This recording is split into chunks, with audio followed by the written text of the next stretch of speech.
Hello traders, welcome to our best trading tricks channel. Friends, ఈ వీడియోలో మనం ఇంట్రాడేకి అంటే ట్యూస్డే రోజు ఇంట్రాడేలో మనం ట్రేడ్ చేసుకోవడానికి ఒక 5 స్టాక్స్లో నేను రెసిస్టెన్స్ అండ్ సపోర్ట్ లెవెల్స్ని ఇవ్వడం జరుగుతుంది. ఫ్రెండ్స్ ఇంతకంటే ముందు ఏంటంటే మనం ఇంట్రాడే కోసం ఇచ్చే levels Nifty Bank Nifty analysis అయి ఉండొచ్చు, స్టాక్స్ అనాలిసిస్లో నిఫ్టీ బ్యాంక్ నిఫ్టీ లెవెల్స్ అయి ఉండొచ్చు. ఏ రోజు నేనైతే చార్ట్ థంబ్నెయిల్ మీద డేట్ మెన్షన్ చేస్తున్నానో ఆ రోజు మాత్రమే పనిచేస్తాయి ఫ్రెండ్స్. నెక్స్ట్ డే మాత్రం పని చెయ్యవు. నిఫ్టీ రెసిస్టెన్స్ లెవెల్స్ అనేవి వచ్చేసి మనం తీసుకునే టెక్నికల్ అనాలిసిస్ ప్రకారం మనం ఇచ్చే నిఫ్టీ అండ్ బ్యాంక్ నిఫ్టీ అయితేంది, నేను ఇచ్చే స్టాక్స్ అయితేంది, షార్ట్ వ్యూలో స్టాక్స్ ఇచ్చిన రెసిస్టెన్స్ సపోర్ట్ లెవెల్స్ అయితేంది 1 డే మాత్రమే పనిచేస్తాయి ఫ్రెండ్స్. నేను ఇప్పుడు ఇచ్చే లెవెల్స్ ఓన్లీ ట్యూస్డే రోజు మాత్రమే మనకు అనేది వర్క్ అవుతాయి అన్నమాట. నెక్స్ట్ డే అనేది మనకి ఈ లైన్స్ అనేవి వర్క్ అవ్వవు ఫ్రెండ్స్. ఎందుకంటే చూడండి, నేను చెప్తున్నది ఎందుకంటే మనం ఎప్పుడైతే ఇంట్రాడేలో చేస్తామో ఆ ఇంట్రాడే వరకే క్లోజ్ చేయాలి ఎప్పుడైనా సరే మార్కెట్లో. ప్రాఫిట్ ఆర్ లాస్ అంటే ఏంటి, మనకున్న మనీ మేనేజ్మెంట్ రిస్క్ రివార్డ్ ప్రకారం మనం లాస్ తీసుకుంటాం, రివార్డు కూడా ఆ విధంగా తీసుకుంటాం. రిస్క్ రివార్డ్ అనేది నేను ఒక వీడియో కూడా చేశాను, ప్లేలిస్ట్లో ఉంది, వెళ్ళి చూడండి. ఇంట్రాడేలో నేను ఇచ్చే లైన్స్ అనేవి మనకి ఇంట్రాడే వరకు మాత్రమే పనిచేస్తాయి, నెక్స్ట్ డేకి పని చెయ్యవు. ఓకేనా? ఈ వీడియోలో ఏంటంటే మనం ట్యూస్డే రోజు ట్రేడ్ చేసుకోవడానికి నిఫ్టీ అండ్ బ్యాంక్ నిఫ్టీలో మనం వీడియో వేసాము ఆల్రెడీ. ఇప్పుడు ఏది ఓన్లీ స్టాక్స్లో రెసిస్టెన్స్ అండ్ సపోర్ట్ అనేది నేను ఇవ్వడం జరుగుతుంది ఫ్రెండ్స్. అయితే దీనికోసం మనం చేసిన స్టాక్ సెలెక్షన్ ఏంటంటే ఎస్కార్ట్ ఒకటి, వోల్టాస్ ఒకటి, హెవెల్స్ ఒకటి, రిలయన్స్, డాబర్. ఈ 5 ఏ విధంగా రెసిస్టెన్స్ సపోర్ట్ లెవెల్స్ ఉన్నాయి, ఏ విధంగా ట్రేడ్ చేయాలి అని కూడా నేను 3 మినిట్స్ క్యాండిల్లో మనం ఏ విధంగా ట్రేడ్ చేస్తామో నేను ఒక స్టాక్స్లో చూపిస్తాను. సేమ్ అదే సినారియో మనకు ప్రతి స్టాకు కూడా పనిచేస్తుంది ఫ్రెండ్స్. ఓకేనా? డాబర్ వచ్చేసి రెసిస్టెన్స్ వచ్చేసి 516 రూపీస్, 516 రూపీస్, సపోర్ట్ వచ్చేసి 504 ఫ్రెండ్స్. ఏంటిది? డాబర్. ఓకేనా? రిలయన్స్ వచ్చేసి 1922 రూపీస్, రెసిస్టెన్స్, సపోర్ట్ వచ్చేసి 1859 రూపీస్ రిలయన్స్ ఫ్రెండ్స్. అదే హెవెల్స్ వచ్చేసి సపోర్ట్ వచ్చేసి 773 రూపీస్, రెసిస్టెన్స్ వచ్చేసి 790 రూపీస్ ఫ్రెండ్స్. మీరు అనేది ఇలా నోట్ చేసుకోండి. వోల్టాస్ వచ్చేసి 741 రూపీస్, 701 రూపీస్. అయితే మనకి ఇక్కడ చాలా ప్రైస్ అనేది ఇక్కడ డిస్టెన్స్ ఉంది. వోల్టాస్లో మనం ఇచ్చిన లెవెల్స్ దగ్గరకు వస్తే మాత్రమే ట్రేడ్ చేయాలి ఫ్రెండ్స్. మనం ఇచ్చిన లెవెల్స్ దగ్గర రాకుంటే ట్రేడ్ అనేది ఆ స్టాక్లో రానట్టు లెక్కనే. మన సినారియో ప్రకారం, మన టెక్నికల్ వ్యూ ప్రకారం, మన technical analysis, candle stick technical analysis, price action ప్రకారం, విత్ ప్రైజ్ యాక్షన్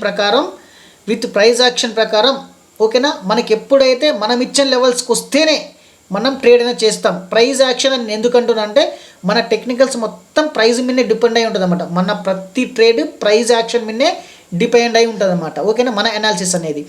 ఎస్కార్ట్ వచ్చేసి సపోర్ట్ వచ్చేసి 1187 రూపీస్, రెసిస్టెన్స్ వచ్చేసి 1262 రూపీస్ ఫ్రెండ్స్. ఓకేనా? అయితే మీరు కూడా ఏం చేయాలంటే మీకు సపరేట్ ఒక వాచ్ లిస్ట్, ఇలా మీరు ఏదైనా ఒక వాచ్ లిస్ట్ మీకు అక్కడ ఉన్న దాంట్లో చూసుకొని మీరు ఇలా స్టాక్స్ అనేది మీరు ఒక ఫస్ట్ సపరేట్ ఒక కాలంలో వేసుకొని మీరు ఇలా మీ ఏ బ్రోకరేజ్ అకౌంట్ వాడుతున్నా సరే మీరు ఇలా మీ స్టాక్స్ అనేవి రెసిస్టెన్స్ సపోర్ట్ లైన్స్ అనేవి మీరు ప్లేస్ చేసుకొని ప్రాక్టీస్ చేయండి ఫ్రెండ్స్. ఎక్కువ రోజుల్లో ప్రాక్టీస్ 1 మంత్ ప్రాక్టీస్ చేస్తే మీకు ఈజీగా ట్రేడ్స్ అనేది దొరికిపోతాయి అనమాట. ఓకేనా? నేను ఒక స్టాక్స్లో మనకి ఇక్కడ ఫ్రీ ఉన్న స్టాక్స్లో అంటే ఇక్కడ స్పేస్ మనకు ఫ్రీగా ఉన్న దగ్గర నేను ఎలా ట్రేడ్ చేయాలని నేను ఈజీగా చెప్తాను ఫ్రెండ్స్. మనం ఓన్లీ వచ్చేసి మనం 3 మినిట్స్ క్యాండిల్ స్టిక్నే చేస్తాం ఫ్రెండ్స్. ఇంట్రాడేకి వచ్చేసి 3 మినిట్స్ చేస్తాము. 3 మినిట్స్ తర్వాత 3 మినిట్స్ క్యాండిల్ స్టిక్స్ మాత్రమే మనం వాడతాం ఫ్రెండ్స్. ఇంట్రాడేలో మనం ఓన్లీ 3 మినిట్స్ క్యాండిల్ స్టిక్నే వాడతాము. మీరు ఎవరైనా మ్యాక్సిమం అంటే ఇంట్రాడే 3 మినిట్స్ చాలు. 3 మినిట్స్ ఒకవేళ ఎవరైనా వాడితే 5 మినిట్స్ క్యాండిల్ స్టిక్స్ కూడా మీరు యూజ్ చేసుకోవచ్చు. ఓకేనా? సేమ్ ఇదే ప్యాటర్న్కి 5 మినిట్స్ కూడా మీరు యూజ్ చేసుకోవచ్చు. నిఫ్టీ అండ్ బ్యాంక్ నిఫ్టీలో 3 మినిట్స్ 5 మినిట్స్తో పాటు 15 మినిట్స్ కూడా మీరు యూజ్ చేసుకుంటే ఇంకా మంచిగా ఉంటుంది ఫ్రెండ్స్. 15 మినిట్స్ కూడా మీరు అనేది యూజ్ చేసుకోవచ్చు. ఇంట్రాడేకి ఇంతకన్నా హై క్యాండిల్ స్టిక్ అనేది అవసరం లేదు. పొజిషనల్కి మనం వేరే స్టాక్ మార్కెట్లో ట్రేడ్ చేయడం, మనం మనీ అనేది ఎర్న్ చేయడానికి, పెట్టుబడులు పెట్టడానికంటే ఇన్వెస్ట్మెంట్ పర్పస్కి వేరే ఉంటుంది. నేను చేస్తాను అవి కూడా. ఇదనే చాలా మనకి. అయితే మనం ఏ విధంగా ట్రేడ్ చేస్తామంటే మార్కెట్ అనేది మనకి ఇక్కడ క్లోజ్ అయింది ఫ్రెండ్స్. కరెంట్ మార్కెట్ క్లోజ్ అయింది ఇక్కడ 1876. అయితే సారీ ఫ్రెండ్స్, ఇక్కడ నుంచి ఒకవేళ మార్కెట్ మన కిందికి వస్తే మనం ఇచ్చిన సేమ్ ఈ సినారియో అనేది ప్రతి స్టాక్ కూడా అదే పనిచేస్తుంది ఫ్రెండ్స్. ఓకేనా? నేను రిలయన్స్లో చెప్పే సినారియో మనం ఏ స్టాక్స్లో మీరు ఏం చేస్తారంటే ఇలా మీరు అక్కడ మీ చార్ట్లో ఇలా మీరు ఒకసారి ప్రాక్టీస్ చేసేటప్పుడు మీరు మీ ట్రేడ్తో పాటు మీరు ప్రీవియస్గా ప్రతిరోజు మీరు డైలీ చేస్తున్న ట్రేడ్తో పాటు దీన్ని కూడా ఒక 1 అవర్ కేటాయిస్తే మీరు స్టాక్ మార్కెట్ లైవ్ మార్కెట్లో మీకు ఈజీగా ప్రాక్టీస్ అనేది అయిపోతుంది ఫ్రెండ్స్. ఓకేనా.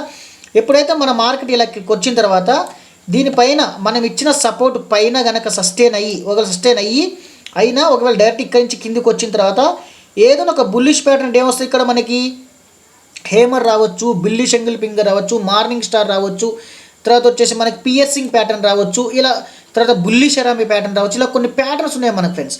ఈ ప్యాటర్న్స్ అనేవి సింపుల్ క్యాండిల్ స్టిక్ ప్యాటర్న్స్ నేర్చుకుంటే ఈజీగా 1 మంత్లో మీకు ప్రాక్టీస్ అయిపోద్ది. వచ్చినప్పుడు ఏం చేస్తాం, మనం ఇక్కడి నుంచి బై సైడ్ తీసుకుంటాం, దీని కింద స్టాప్ లాస్ అని ఉంటుంది అనమాట. ఓకే, తక్కువ స్టాప్ లాస్. ఇక్కడ స్టాప్ లాస్ కూడా ఎంత చూసుకోవాలి మీరు, 1:1 మ్యాక్సిమం 1:5 మన ట్రేడ్ తీసుకోవాలి. మీరు మినిమం 1:3 అనేది ఉంటుంది చూసుకోండి. అట్లీస్ట్ 1:2.5 అనేది మనకు ఖచ్చితంగా ఉండాలి ఫ్రెండ్స్. ఓకేనా. ఇది ట్రేడ్. ఇదే మార్కెట్ అనేది ఇక్కడ నుంచి పైకి వెళ్ళిన తర్వాత అప్ సైడ్కి వెళ్ళిన తర్వాత మనం ఇచ్చిన రెసిస్టెన్స్ కింద సస్టైన్ అయినా అవ్వకపోయినా, సస్టైన్ అయితేనేమో డైరెక్ట్ ఒక క్యాండిల్ ఏదైనా ఒక బేరిష్ క్యాండిల్ వస్తే మనం ట్రేడ్ అనేది తీసుకోవచ్చు సస్టైన్ అయినప్పుడు. సస్టైన్ కాకుండా ఏమైందంటే ఏదైనా ఒక బేరిష్ ప్యాటర్న్ వచ్చిన తర్వాత దాని కన్ఫర్మేషన్ బేరిష్ క్యాండిల్ కూడా చూడాలి. వాళ్ళ సస్టైన్ అయినా కాకపోయినా కన్ఫర్మేషన్ బేరిష్ క్యాండిల్ చూసుకుంటే ట్రేడ్ చేస్తే ఇంకా మీకు సేఫ్ అని ఉంటుంది. ఇక్కడ దీని కింద మనం సెల్ సైడ్ తీస్తాం, ఇక్కడ పైన స్టాప్ లాస్ ఉంటుంది. తక్కువ స్టాప్ లాస్ అనమాట మనకి. అతి తక్కువ స్టాప్ లాస్తోని ఏ విధంగా ట్రేడ్ చేయాలని కూడా వీడియో ఉంది మన దాంట్లో చూడండి. తక్కువ స్టాప్ లాస్, ఒకవేళ స్టాప్ లాస్ హిట్ అయినా కానీ రెండో ట్రేడ్ కూడా ట్రై చేసుకోవచ్చు. ఎందుకంటే మనకున్న మనీ మేనేజ్మెంట్ ప్రకారం ట్రై చేయాలి రెండో ట్రేడ్ అనేది.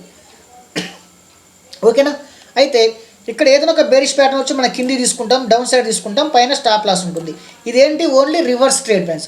అయితే ఇప్పుడు బ్రేక్అవుట్ ట్రేడ్ అంటే మార్కెట్ ఇలాగనే వెళ్ళిన తర్వాత ఎక్కడ సస్టైన్ అయినాక ఒక్కసారి కనుక మనకి ఇలా బ్రేక్ అయితే, క్యాండిల్ పర్ఫెక్ట్ బ్రేక్ అయిన తర్వాత ఎమ్మటే ట్రేడ్ తీసుకోకుండా ఎప్పుడైతే మార్కెట్ రీటెస్ట్కి వచ్చి మళ్ళీ ఇక్కడ మనకు బుల్లిష్ ప్యాటర్న్ వస్తుందో, ఏదైనా ఒక బుల్లిష్ ప్యాటర్న్ వచ్చి కన్ఫర్మేషన్ బుల్లిష్ క్యాండిల్ వస్తే పైన బై చేస్తాం, కింద స్టాప్ లాస్ ఉంటుంది మనకి. ఓకేనా, క్లియరా. పైన బై చేస్తాం, కిందనే స్టాప్ లాస్ అంటే తక్కువ స్టాప్ లాస్తోనే మనం ట్రేడ్ చేస్తాం ఫ్రెండ్స్. ఇదే సినారియో ఏంటి, ఇక్కడ మనకి కింద కనుక 3 మినిట్స్ క్యాండిల్ బ్రేక్ ఇస్తే, ఏది సపోర్ట్ అనేది కిందికి డౌన్ సైడ్ అనేది బ్రేక్ చేస్తే ఎప్పుడు ఎమ్మటే ట్రేడ్ చేయకుండా రీటెస్ట్ చేసిన తర్వాత ఇక్కడ ఏదైనా ఒక బేరిష్ ప్యాటర్న్ వస్తే దాని కన్ఫర్మేషన్ బేరిష్ క్యాండిల్ చూసుకొని దీని కింద సెల్ చేస్తాం, దీనిపైన మనకి స్టాప్ లాస్ ఉంటుంది. ఓకేనా. ఇక్కడ జరిగేది 2 ట్రేడ్స్ ఫ్రెండ్స్, ఒకటి రివర్స్ ట్రేడ్, ఒకటి బ్రేక్అవుట్ ట్రేడ్. బ్రేక్అవుట్ అనేది పైకి అయినా సరే, అప్ సైడ్ అయినా సరే, అప్ అయినా సరే, డౌన్ సైడ్ అయినా సరే. ఓకేనా, క్లియరా. రివర్స్ చేస్తాం, డౌన్ సైడ్ బ్రేక్అవుట్ ట్రేడ్ అనేది చేస్తాం. అప్ సైడ్ అయినా బ్రేక్ అవ్వచ్చు, డౌన్ సైడ్ అయినా బ్రేక్ అవ్వచ్చు. డౌన్ సైడ్ బ్రేక్ అయితే సెల్ చేస్తాం, పైన స్టాప్ లాస్ ఉంటుంది. అప్ సైడ్ బ్రేక్ అయితే బై చేస్తాం, కింద స్టాప్ లాస్ ఉంటుంది. ఇంతే ఫ్రెండ్స్, ఏం లేదు, సింపుల్ ట్రేడ్ అన్నమాట. మీరు ఇలా అనేది చార్ట్ మీద ప్రాక్టీస్ చేస్తుంటే సేమ్ ఇదే నిఫ్టీ బ్యాంక్ నిఫ్టీలో కూడా మనకి ఇదే సినారియో ఉంటుంది అనమాట. ఓకేనా. మీరు ఈ ట్రేడ్స్ అంటే డాబర్ ఒకటి, రిలయన్స్ ఒకటి, హెవెల్స్ ఒకటి, వోల్టాస్ ఒకటి, ఎస్కార్ట్స్ ఒకటి. నాకున్న టెక్నికల్ వ్యూ ప్రకారం, నేను తీసుకున్న స్టాక్ సెలెక్షన్ ప్రకారం ఈ రోజు అంటే ట్యూస్డే రోజు మనం ట్రేడ్ చేసుకోవడానికి ఈ 5 స్టాక్స్లో మనకి ఉన్నాయి ఫ్రెండ్స్. ఓకే, ఈ 5 స్టాక్స్లో మనం క్లియర్గా ప్రైస్ యాక్షన్ ప్రకారం ట్రేడ్ అనేది సింపుల్గా చేసుకోండి. మీరు రిస్క్ తీసుకోవద్దు. ఫస్ట్ ప్రాక్టీస్ చేయడానికి మాత్రమే నేను వీడియోస్ చేస్తున్నాను. ప్రాక్టీస్ చేయండి ఫ్రెండ్స్. ప్రాక్టీస్ చేసిన తర్వాత ఆటోమేటిక్గా వస్తుంది. మార్కెట్లో అనేవి మనీ ఎర్న్ చేయడం ఈజీనే. ప్రాక్టీస్ అనేది చేయండి ఫ్రెండ్స్. ఓకేనా. ప్రాక్టీస్ చేస్తే మనకి ఈజీగా మార్కెట్లో మనీ అనేది వస్తుంది. Thank you friends, thank you so much. మన ఛానల్ని ప్లీజ్ సబ్స్క్రైబ్ చేయండి. అంటే మీరు చేశారు, కాకపోతే వేరే మీ ఫ్రెండ్స్ అయి ఉండొచ్చు, మీ రిలేషన్స్ అయి ఉండొచ్చు, లేకపోతే వేరే తెలిసిన గ్రూప్స్ ఏమైనా ఉన్నా సరే మీరు షేర్ చేయండి ఫ్రెండ్స్. మన ఛానల్ షేర్ చేస్తే ఏమైందంటే మన సింపుల్ నాలెడ్జ్లో సింపుల్గా మనం ఈజీగా చిన్న ట్రేడర్స్ కాబట్టి మనకు తెలిసిన నాలెడ్జ్ షేర్ చేసుకుంటాం కాబట్టి వాళ్ళకు కూడా మనం హెల్ప్ చేసిన వాళ్ళు అవుతాం friends. Please friends, thank you so much.